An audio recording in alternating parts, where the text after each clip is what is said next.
예, 오늘은 이제 금년 마지막 주일이면서 동시에 이제 성탄주일입니다. 이제 성탄절은 크리스마스는 그 선물을 주고받는 이제 그런 계절이기도 하죠. 이제 평소에 참 고맙고 감사한데도 이제 고맙다는 소리를 못했던 그 분에게 이런 계기를 삼아서 선물을 하기도 하고 또 가족끼리도 그런 사랑을 주고받는 그런 선물의 계절이 이제 성탄절입니다.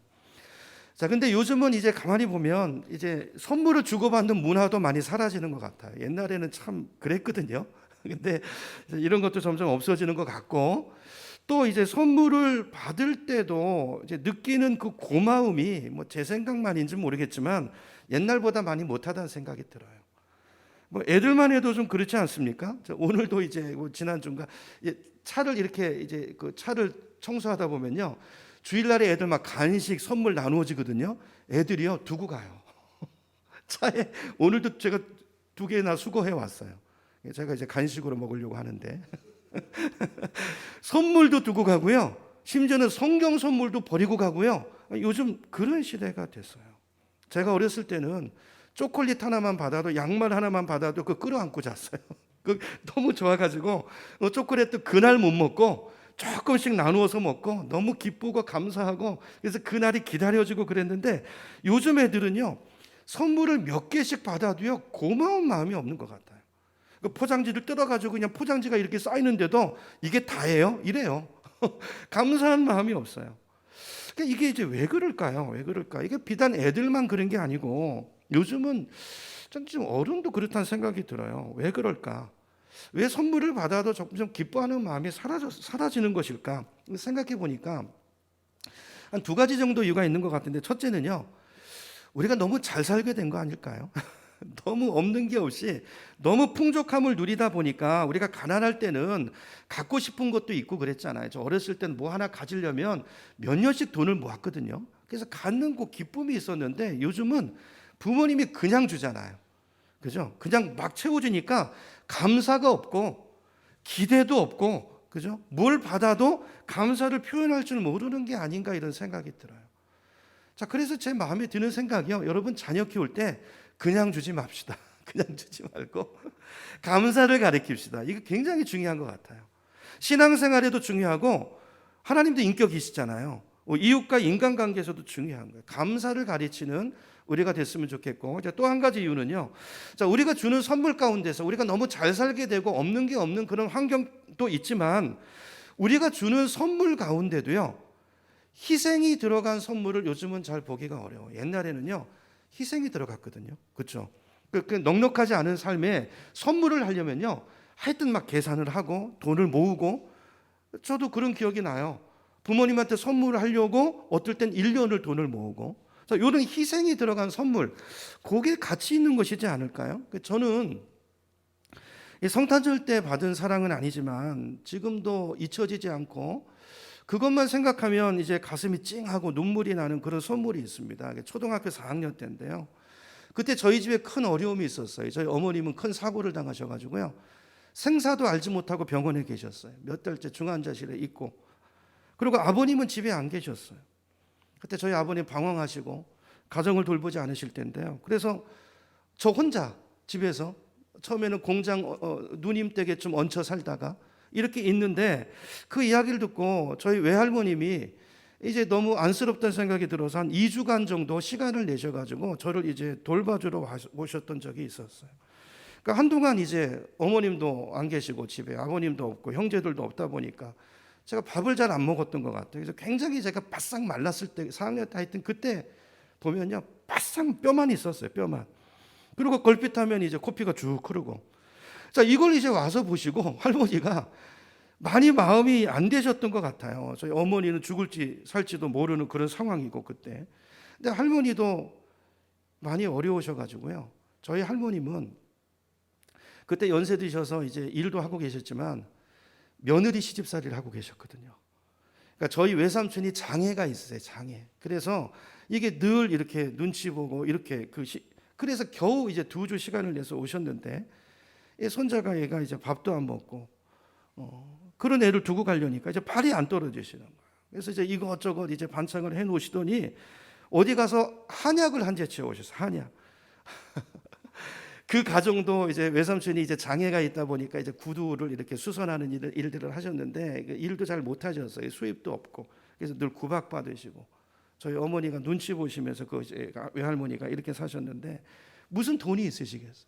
근데 그 주머니 돈을 다 털어가지고요, 푼돈을 다 털어가지고 한약을 줘오신 것입니다. 여러분, 할머니의 희생이 들어간 그 눈물이 들어간 사랑이기 때문에 그 할머니가 저를 붙잡고 그때 뭐 절에 열심히 다니셨는데 제가 그때 저한테 남기셨던 말씀이 한 글자 하나 잊혀지지가 않아요. 저를 붙잡고 손을 붙잡고 울면서 그 할머니 생각을 할 때마다 제 가슴이 지금도 찡해집니다. 여러분, 근데 이 크리스마스는요, 이 하나님의 엄청난 사랑이 들어간 그런 선물을 우리가 기념하는 절기가 바로 사실은 성탄절입니다. 여러분, 예수님이 그냥 오신 게 아니고 오늘 본문에 보면 예수님이 이 땅에 왕으로 오셨는데요, 여러분, 마구간에서 태어나신 분이 있나요? 말이 좋게 해서 말구유지 말밥통입니다. 그 더럽고 냄새나는 오물이 묻어있는 그 밥통에 왕이 오셨는데 누일 곳이 없어서 빈방이 없어서 그리로 오셨어요. 여러분, 오늘 말씀은 성탄절 때마다 늘 등장하는 말씀이죠. 그래서 우리가 설교도 많이 듣고 뭐 영화로도 보고 영국으로도 보신 분들도 계실 테고 아마 너무나 잘 아시는 말씀일 거예요. 이때 당시 이제 로마 황제가 아구스토라는 사람이었습니다. 그리고 구레뇨라는 사람이 이제 수리아 총독일 때라고 오늘 본문에 기록이 되어 있는데, 자, 이 아구스토 황제가요, 호정령을 내렸어요. 호정령. 이 호정령은 뭐냐면 세금을 거두드리기 위해서 빠져나가는 사람이 없도록 전부 등록하는 거예요. 자, 본향으로 가가지고 이제 호적을 하라는 것이죠. 자, 근데 예수님을 잉태했던 마리아와 또 마리아와 정혼남이었던 요셉은 둘 다 다윗의 후손이거든요. 그러니까 다윗이 베들레헴 사람이잖아요. 그러니까 이분들의 본적은 베들레헴이기 때문에 이 두 사람이 호적하기 위해서 어디로 가야 되냐면 베들레헴으로 가야 했어요. 근데 이분들이 사는 곳은 어디냐면 북쪽 갈릴리입니다. 베들레헴은 남쪽에 있는 도시입니다. 그러니까 그 먼 곳을 걸어서 잉태한 만삭이 된 이제 출산을 앞둔 언제 아이가 나올지 모르는 그 상황 속에서 그 먼 길을 간 거예요. 그 길이 쉽지 않았겠죠. 근데 문제는 만삭이 된 아내를 데리고 베들레헴에 왔는데 사람들이 막 몰리니까 너도 나도 호적하러 이렇게 오니까 방이 없는 거, 방이 없습니다. 진통이 시작이 됩니다. 이제 애가 막 나오려고 합니다. 근데 방이 없으니까 남편 요셉이 어떻게 했겠어요? 여관마다 다니면서 문을 두드리고 다녔겠죠. 빈 방 없습니까? 연극에서 그런 거 보셨죠? 빈 방 없어요? 빈 방 없어요? 빈 방이 없어요. 여기 없습니다. 문을 탁 닫고 갑니다. 어떤 방에서 누가 나옵니까? 그 사람을 붙잡고 늘어집니다. 선생님, 우리 아내가 지금 아기를 낳을 때가 됐는데 지금 방이 없는데 선생님 방을 조금 양보해 주시면 안 될까요? 아무도 그 빈 방을 내어주고, 여러분, 방을 아무도 양보해 주는 사람이 없어서 그래서 어쩔 수 없이 간 곳이 어디냐면 마구간이었어요.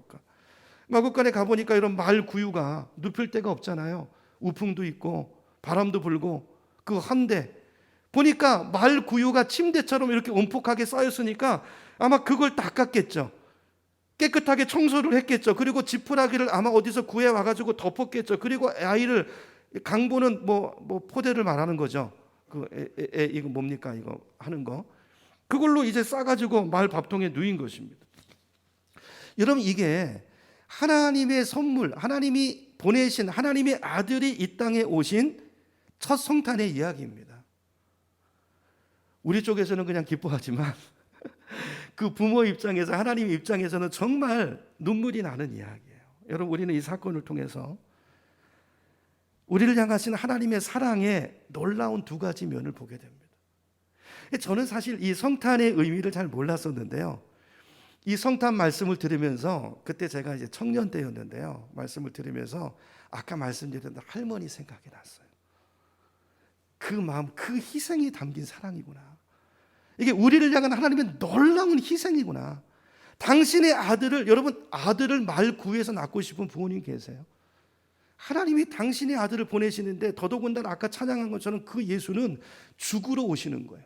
우리 죄를 대속하기 위한 대속 제물로, 선물로 보내시는데, 아니, 죽는 건 그렇게 죽더라도, 죄수로 십자가에 못 박혀 죽더라도, 여러분, 날 때만큼은 그래도 좋은 곳에서, 따뜻한 곳에서, 그곳에서 나도록 그렇게 보내고 싶은 게 그게 부모의 마음이 아닐까요?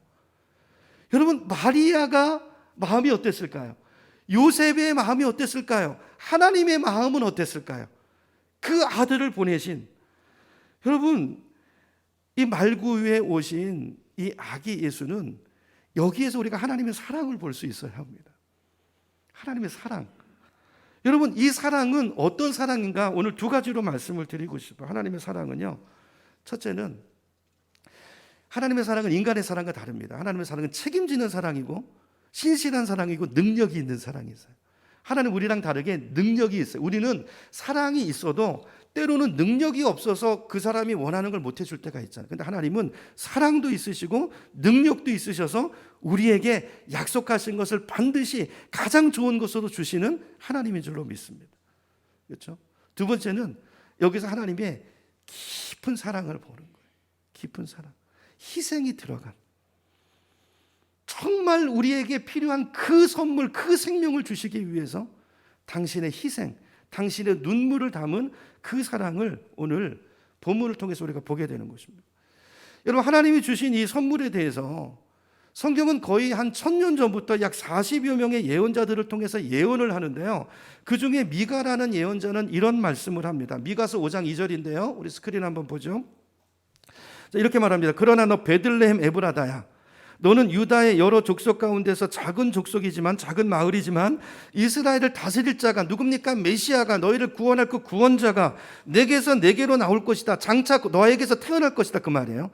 우리는 번역을 좀 이상하긴 하는데, 그의 기원은, 그리고 날짜, 그 사람의 기원은 아득한 옛날 태초에까지 거슬러 올라간다 그랬습니다. 이분은, 이 말씀은 그분이 하나님이란 얘기예요. 태초부터 계셨던 그 하나님이 너의 마을에서 장차 태어나게 될 거라는 것입니다. 자, 이게 미가라는 예언자를 통해서 하나님이 주신 약속인데, 자, 선물이 어디서 나올 거라는 약속인데 여기에 하나님의 딜레마가 있는 거예요. 그 딜레마가 뭐겠습니까? 하나님이, 자, 보니까 1000년 전부터 여러 예언자를 통해서 약속하신 거예요. 구원자가 올 건데 처녀의 몸에서 날 것이고, 이사야는 그렇게 말하죠. 그리고 미가 선지자는 장소를 말하잖아요. 베들레헴으로 올 것이다. 근데 하나님의 딜레마는 뭐냐면, 하나님이 선택하셔서 주님이 보내실 그 선물을 잉태하고 있는 마리아가 지금 어디 살고 있어요? 처음에 말씀, 어디 살고 있습니까? 북쪽 갈릴리에 살고 있는 거예요. 성경은 뭐라고 예언하고 있는데요? 베들레헴에서 날 거라고 예언하고 있는데요. 자, 이 딜레마가 있는 거예요. 자, 여기서 태어나야 되거든요. 자, 그래서 하나님이 어떻게 하십니까? 로마 황제 아구스토의 마음을 움직이신 거예요. 겉으로 보면 이 칙령은 황제가 내린 것 같지만 하나님의 뜻을 이루기 위해서 하나님이 그 마음을 움직이셔서 아구스토는 하나님의 도구로, 그죠? 하나님의 예언을 성취하는 도구로 쓰임 받은 것을 성경이 말씀하고 있는 거예요. 여러분, 황제는 자기가 하나님의 뜻을 이루고 있다는 걸 생각이나 했을까요? 몰랐죠. 그는 완전히 자기 이기적인 목적에서 세금을 많이 거둬들일 목적으로 호구조사를 명령한 것입니다. 너희들은 각자 본향으로 가라. 근데 여기 하나님의 계획이 있었다는 그것을 그는 모르면서 그 일을 한 거예요. 여러분, 당시 황제는 절대 군주입니다. 자기를 자칭 신이라고 하고 자기를 이제 신으로 대접하기를 원했던, 요구했던 사람들인데, 그런 시저 아구스토의 마음을 누가 움직인 거라고요? 하나님이 움직인 거라고 성경은 말씀하고 있어요.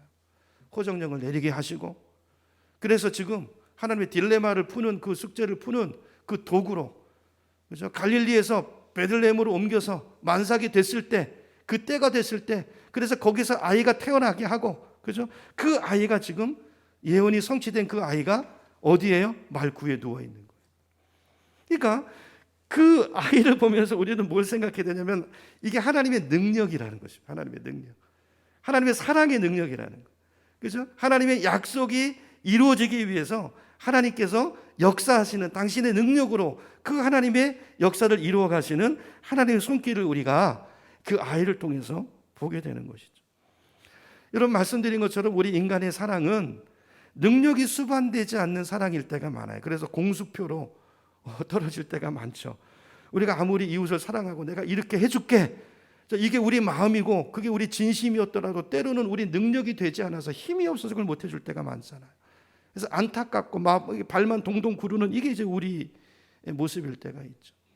이게 참 목회자들이 갖는 아픔이기도 합니다.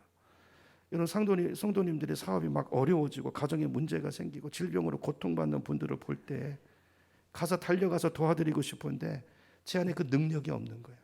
기도밖에 할 수 없는. 긍휼히 여길 수 있고 그분에게 위로의 말을 건질 수는 있지만 실제로 도와드릴 수 있는 그 능력이 없어서 그 안타까움만 가지고 기도하고 이렇게 위로할 때가 많은 게 이게 우리의 모습이지 않습니까?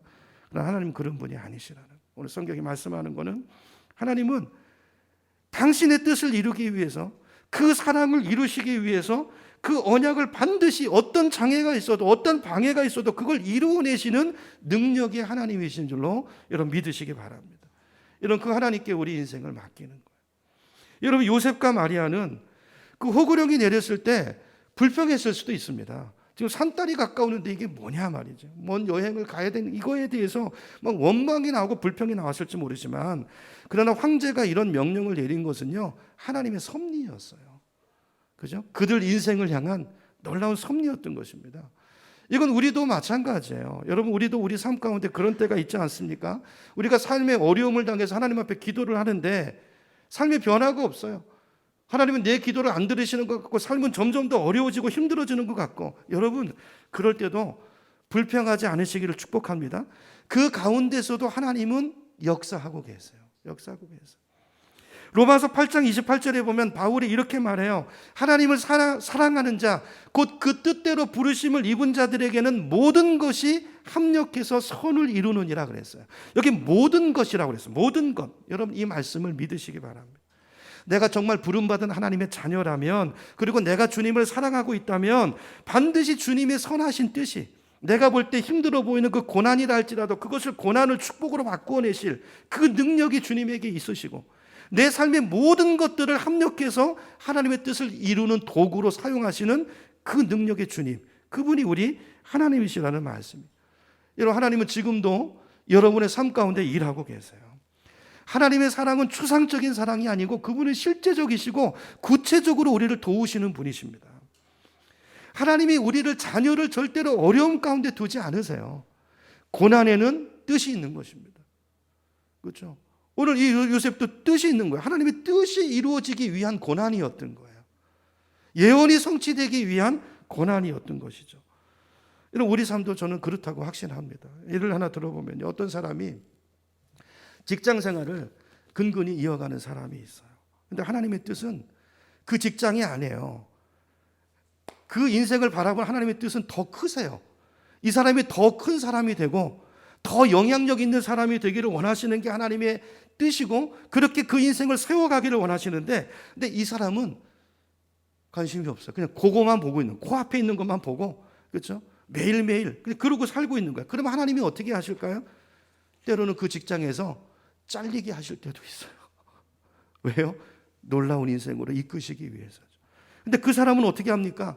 당장 직장 잘리면 죽는 줄 알고, 그죠? 그냥 그것만 바라보고 무슨 하나님이 계시니 안 계시니 그러기도 하고 또 기도 응답이 안 오면 하나님 원망하고 불평하는 자리에 있지만 여러분 하나님은 사랑이시고 동시에 능력 있는 분이세요. 여러분 하나님이 뭘 못 하시겠습니까? 하나님이 뭐 직장을 못 주시겠습니까?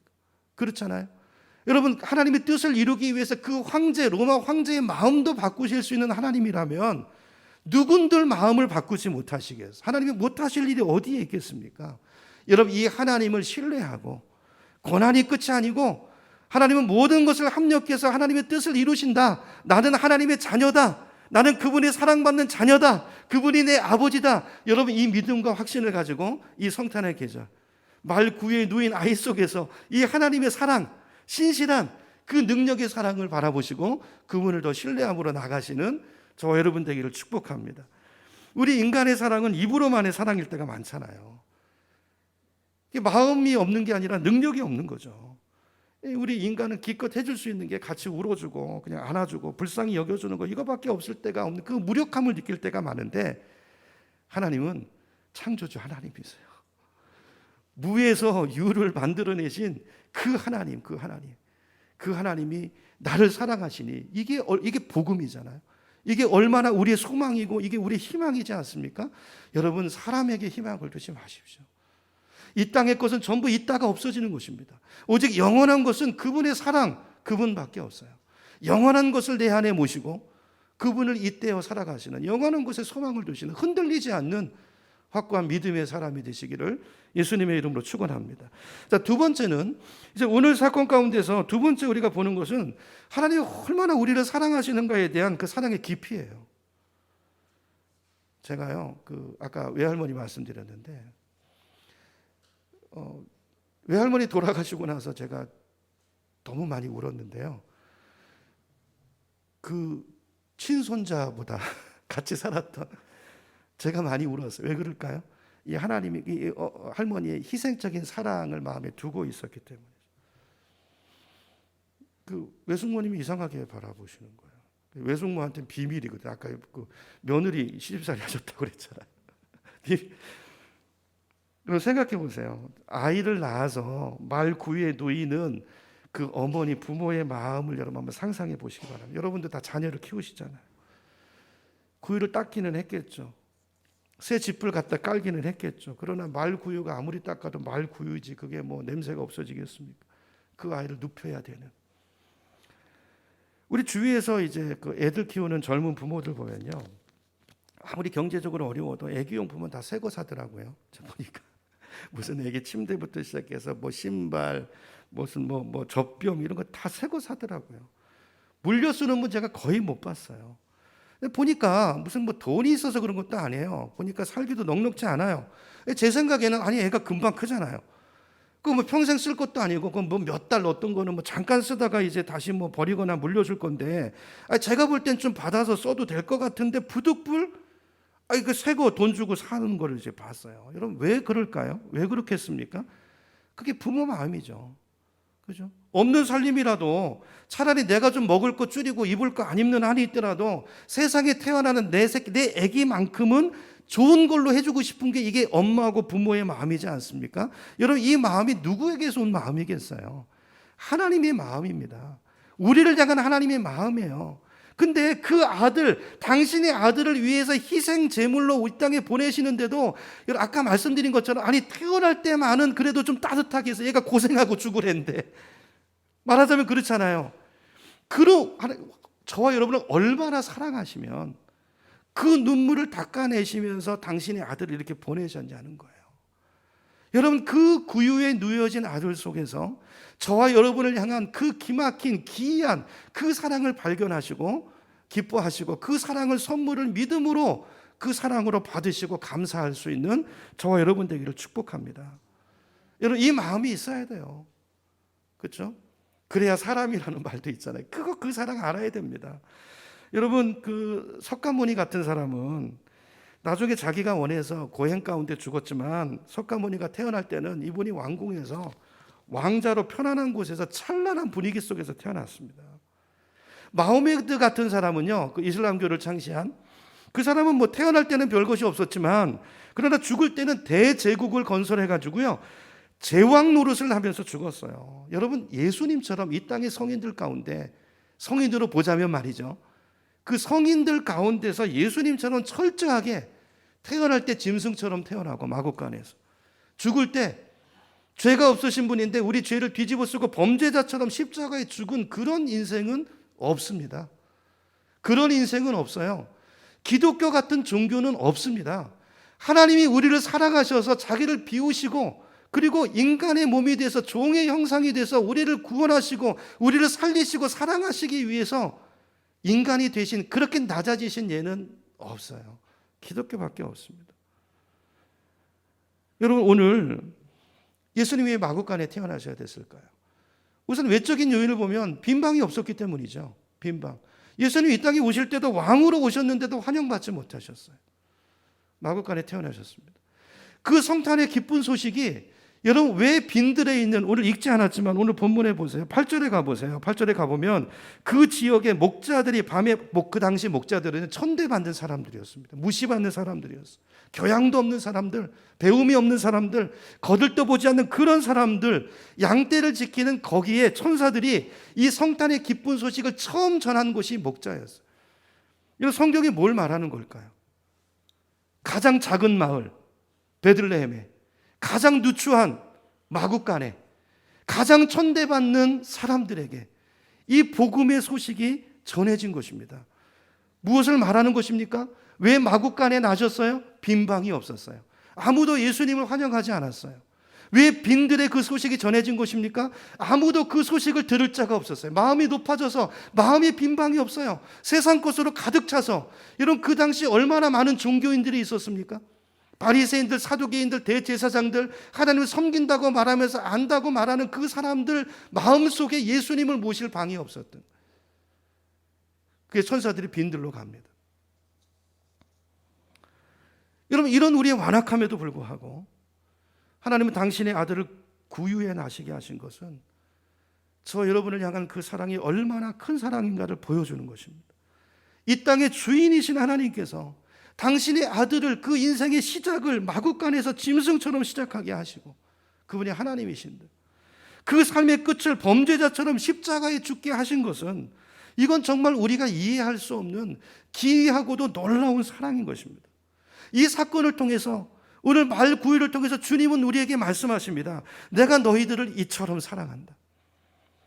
내가 너를 이처럼 사랑한다. 내가 이런 희생을 치르면서 너를 사랑한다. 이것이 예수님이 이 땅에 오신 이유입니다. 그 사랑을 아는, 그 아버지의 마음을 아는 그 예수 그리스도는 그 아버지의 뜻에 순종해서 그 아버지가 살리고자 하는 그 영혼을 구원하기 위한 제물이 돼서 이 땅에 가장 낮은 곳으로 마구간에 임하신 것입니다.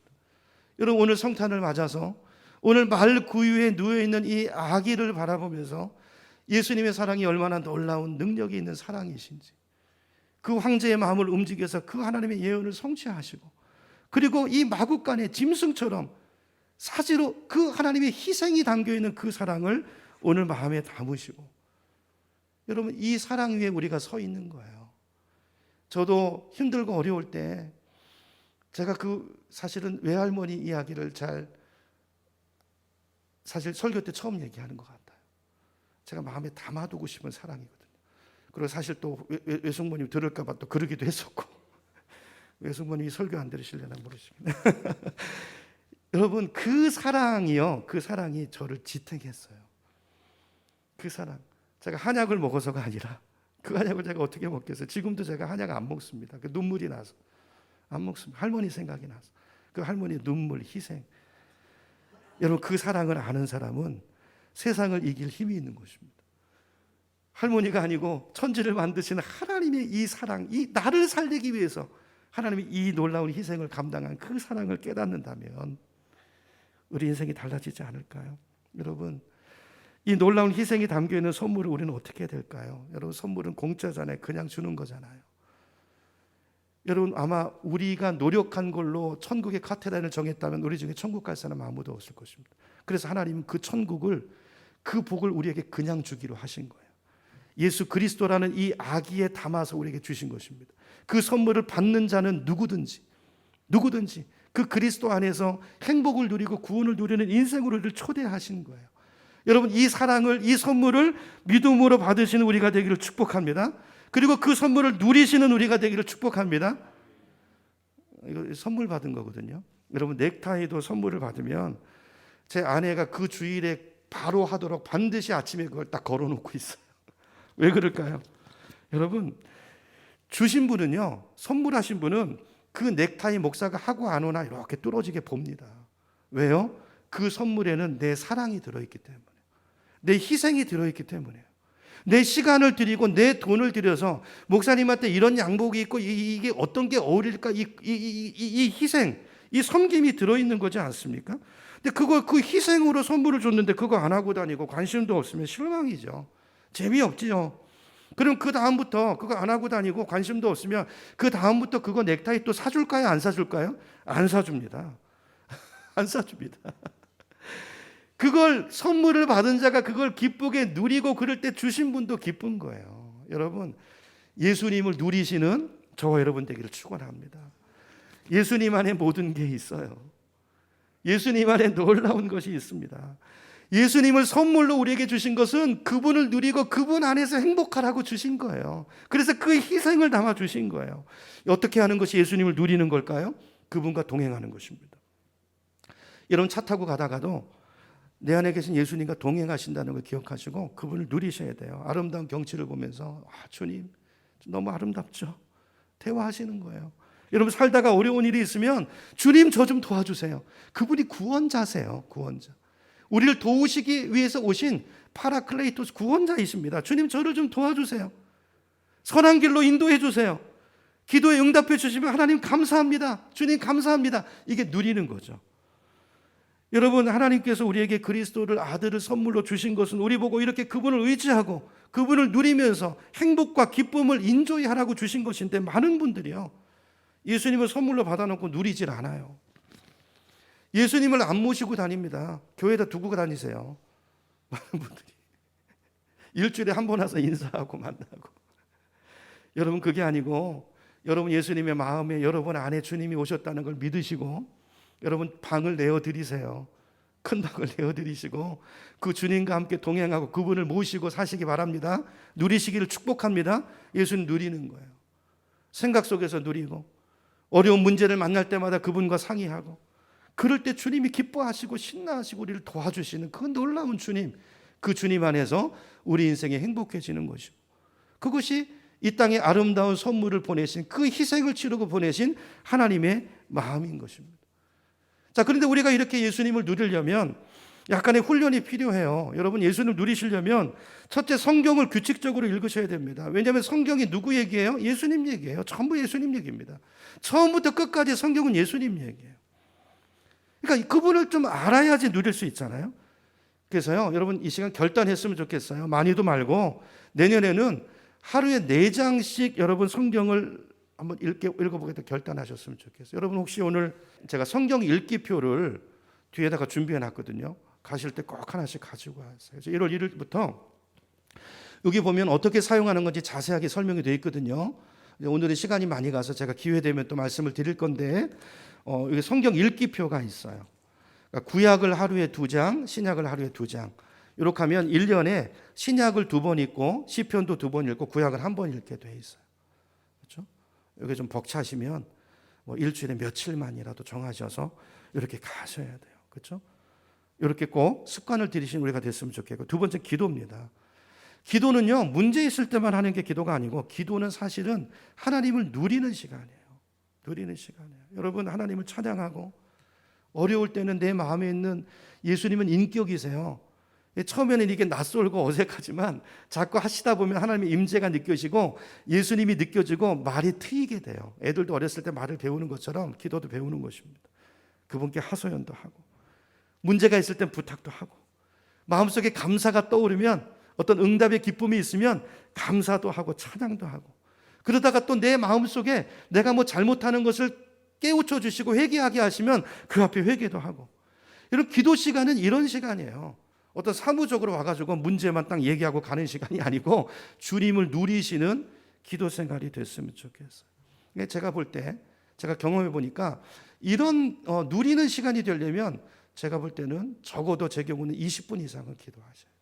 그래서 이렇게 기도 시간을 처음부터는 어려워도 이렇게 누려가시고 기도는 대화라는 걸 기억하시고 차 타고 가실 때든지 식사하실 때든지 누구와 만날 때도 내 안에 계신 예수님과 기도하고 교제하고 자 이렇게 해가시는 그래서 행복을 누리시는 우리가 되기를 축복합니다. 예, 기도와 말씀이에요.